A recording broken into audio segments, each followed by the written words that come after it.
Bienvenue à ce numéro du Journal des Journaux Paris du 20 au 26 décembre 2021, un numéro que nous entamons encore une fois avec la célébration du 63e anniversaire de la proclamation de la République.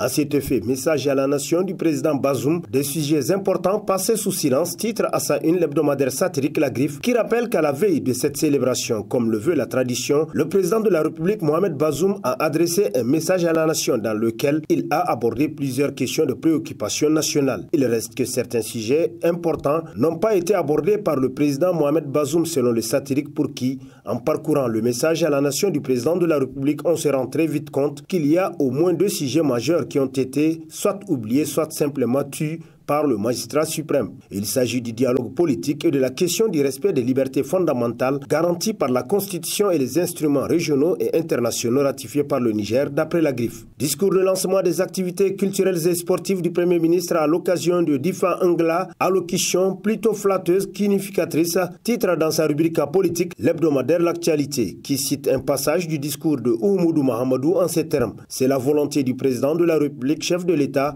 son Excellence Mohamed Bazoum, qui n'a pas hésité à effectuer le déplacement à Baroua dans le département de Bosso seulement 3 mois après son investiture. Fin de citation. Et au journal de souligner, comme si le fait d'effectuer le déplacement de Baroua était un grand effort qu'accomplissait le chef de l'État. En sa qualité de chef de l'État, chef suprême des armées, l'hebdomadaire rappelle qu'il est de son devoir d'aller au-delà même de la dite localité sur le faux. Ainsi donc, après Niamey-Niala, Dosso Soga, nous clôturons avec Difa Ngla cette œuvre de modernisation de nos capitales régionales. Programme initié par Issifou Mahamadou, ajoute le Premier ministre. Bien vrai, nous n'avons pas la mémoire fraîche, mais il est important de rappeler les faits. L'œuvre de la fête tournante, comme nous le savions, est née de l'ambition de feu Tanja Mamadou, nous rappelle l'actualité. Nation Difa Ngla 2021 à inscrire dans les annales des fêtes tournantes de la République, titre dans ses colonnes l'hebdomadaire satirique Le Hérisson, pour qui ce fut un succès éclatant. Au-delà de l'attente des organisateurs et des participants. Aussi bien le défilé militaire et civil a émerveillé que les couleurs ont brillé de leurs éclats comme elles ne le furent jamais auparavant selon le journal qui poursuit. Le défilé militaire aurait manqué quelque chose si les féminines de la garde nationale n'avaient pas été là. Dans leur hommage rendu à Saraounia Mangou,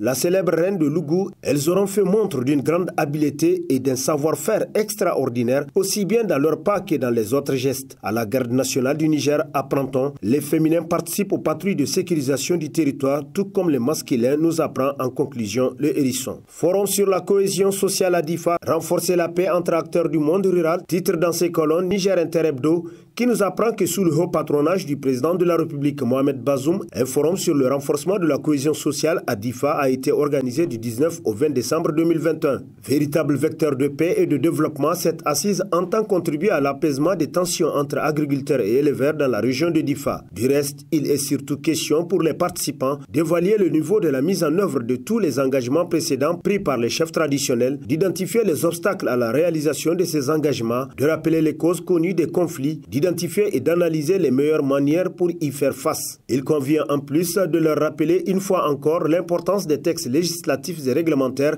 et de formuler des recommandations, des motions et des résolutions devant conduire à la mise en place d'un comité de suivi des recommandations et résolutions assorties de ce forum, conclut Niger Interebdo. Diplomatie drame de terrain de l'agression à l'insulte que nous fait la France, titre à sa une l'hebdomadaire Le Nouveau Républicain, qui nous apprend que c'est dans le journal français du dimanche que la ministre française des Armées profite pour rendre à Bazoum Mohamed la monnaie de sa pièce et en même temps pour se moquer d'un peuple. Juste un jour après la fête de la République qui servait de prétexte à l'adresse du président nigérien pour son peuple, précisément le dimanche 19 décembre 2021, que la ministre française des Armées dans le journal de dimanche répondait du tic au tac. Il y a eu une enquête interne qui a montré que face à des manifestations d'une grande violence, nos soldats ont fait preuve de maîtrise nécessaire et ont eu la réaction adéquate. La réponse est on ne peut plus claire et insolente. Et Bazoum doit ainsi comprendre que la France n'a pas de compte à lui rendre. Même dans un tel cas, comment peut-elle dire, quand il y a eu mort d'hommes et plusieurs blessés, dont certains marqués à vie, que ce serait par la réaction adéquate que les militaires français ont agi? Est-ce pour dire que ces enfants méritaient ce qui leur arrivait? Sont autant de questions que se pose le journal pour qui c'est une insulte. Quel mépris pour un peuple et sa dignité. Et voici l'amitié dont serait fier Bazoum Mohamed pour ne pas avoir d'état d'âme à la revendiquer. Et il n'y a pas à passer par 4 chemins. Florence Parly doit s'excuser auprès du peuple du Niger. Quand la France peut tuer nos enfants sans en avoir le remords, il est inadmissible lorsqu'on lui demande de compte de nous mépriser. Et pourquoi, sur des faits aussi graves, l'Assemblée nationale et les syndicats se taisent? Mangeurs de prébande. Enfin, pourrions-nous avoir compris que nous avons besoin d'être un peuple digne, conclut le nouveau républicain. De la Issoufou-mania à Bazoumania, l'impossible affranchissement du président Mohamed Bazoum, titre dans sa rubrique politique l'hebdomadaire Le Monde aujourd'hui, qui constate qu'alors que le style Bazoumania mettait en confiance, poussait à croire naïvement que l'homme est différent, qu'il peut être capable de rassembler en ces moments incertains, qu'il peut être capable de s'apaiser pour éviter au Niger des épreuves inutiles en renouant le dialogue et en favorisant la réconciliation. Depuis des jours, les Nigériens réalisent que l'homme reste égal à lui-même, complice mais différent forcément de l'autre qui a profondément déçu, depuis que les Nigériens ont réalisé le grand fossé qui sépare ses discours de ses actes pour ne voir en lui qu'un grand démagogue. La Bazoumania n'aura donc été qu'un feu de paille. Et c'est comme si le philosophe revenait à se révéler sur les mêmes caractères par lesquels, en d'autres temps, les Nigériens l'avaient connu et apprécié. La vérité étant que ce pays aujourd'hui est gravement malade et qu'on ne saurait continuer à faire semblant de ne rien voir et de ne rien entendre de ses douleurs pour faire plaisir à un clan auquel il faut continuer à assurer l'impunité, trônant sur les fortunes immenses amassées en 10 années de détournement, de pillage et d'impunité selon Le Monde aujourd'hui. Visite rapporteur spécial des Nations Unies sur les libertés fondamentales, un tableau sombre de la violation des libertés publiques au Niger, titre dans ses colonnes l'hebdomadaire L'Éclosion, qui nous apprend qu'il s'agit notamment du défi sécuritaire qui empêche malheureusement les populations des zones d'insécurité de pouvoir bénéficier d'une large couverture des services publics et même du soutien de la société civile qui n'a pas accès à ces zones pour constater les violations des droits de l'homme. Les populations les plus vulnérables de ces zones n'ont pas accès aux services de la société civile, a-t-il déploré, tel que rapporté par le journal qui poursuit. Le rapporteur dit aussi avoir constaté une polarisation de la vie politique au Niger, ce qui impacte la jouissance des droits civils et politiques, notamment les libertés de manifestation. Et cette polarisation n'épargne pas la société civile. Le rapporteur a aussi constaté qu'il y a une absence de dialogue entre les partis politiques actuellement. Il ajoute aussi que nous sommes en face d'une opposition qui n'est plus active, qui ne couvre plus son espace politique, ce qui fait exposer la société civile considérée comme une force politique, alors qu'elle ne l'est pas, selon le rapporteur, qui conclut son analyse sur un appel à l'endroit de la classe politique pour qu'elle réinstaure le dialogue au sein du CNDP et que cet organe soit renforcé à travers des textes qui permettent l'application de ces décisions telles que rapportées par l'Éclosion. Suspension de la gratuité des accouchements dans les formations sanitaires publiques, la fin du projet n'affecte pas la politique de gratuité de soins qui reste toujours en vigueur, s'exclame l'hebdomadaire Le Temps, qui renchérit. D'ailleurs, pour davantage renforcer la gestion de cette gratuité des soins, le gouvernement a pris en Conseil de ministres du 23 septembre 2021 un décret portant création de l'Institut national d'assistance médicale INAM. Une institution dont le champ d'action va s'élargir aux couches vulnérables de la société, telles que les personnes âgées et les démunis, conformément à la stratégie nationale de protection sociale des catégories vulnérables de la population. L'INAM a pour mission la mise en œuvre des politiques, stratégies et réformes relatives au financement et à la gestion déléguée de la prise en charge par l'État et les collectivités territoriales de la gratuité de soins au profit des populations vulnérables du Niger. Le gouvernement, avec l'appui de ses partenaires techniques et financiers,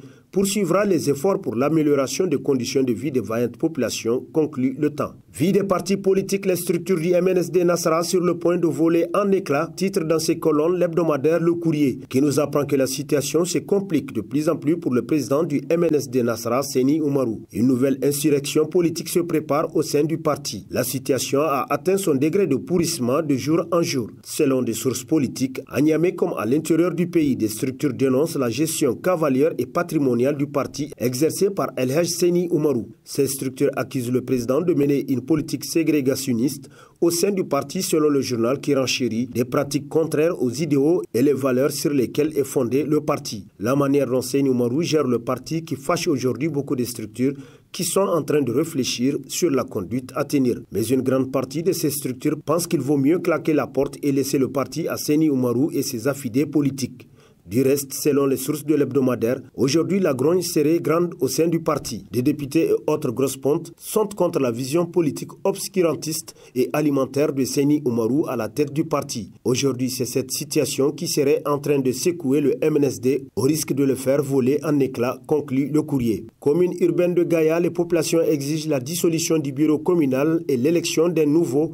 Titre entre autres à sa une l'hebdomadaire satirique Le Canard en furie, qui nous apprend que dans une déclaration rendue publique le 12 décembre dernier, les populations de la commune de Gaya se sont penchées sur la situation de cette commune née de l'installation du conseil communal. Au cours de cette installation, c'est un rappel, le préfet d'alors avait imposé de manière illégale son candidat. Au matin du 12 décembre, sur instruction des autorités, la place retenue pour la cérémonie fut envahie par les forces de défense et de sécurité. Les populations ont voulu se dresser. Une confrontation aurait pu avoir des conséquences imprévisibles. Les organisateurs se rendirent chez le préfet où se trouvaient les responsables des FDS et le maire Bourema Munkela. Ce dernier était absent la veille. Probablement sur ses instructions, le deuxième maire adjoint avait interdit la déclaration.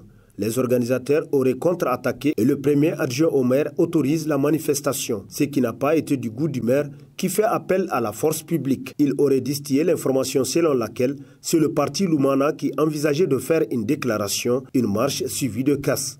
Au cours de la réunion autour du préfet, il sera désavoué. Les forces de l'ordre se retireront et la déclaration sera faite sans incident, nous apprend le satirique qui poursuit. Ce désaveu mettra le maire Bourema Munkela dans tous ses états. Dès le lendemain de la déclaration, il écrit au préfet pour se plaindre du premier adjoint au maire. Il le traite ni plus ni moins de hors-la-loi selon le Canard en furie. Et sur ce prend fin le présent numéro de la revue de presse. Prochain rendez-vous, plaise à Dieu dans une semaine avec toujours la même passion de vous servir. Bonne lecture et au revoir.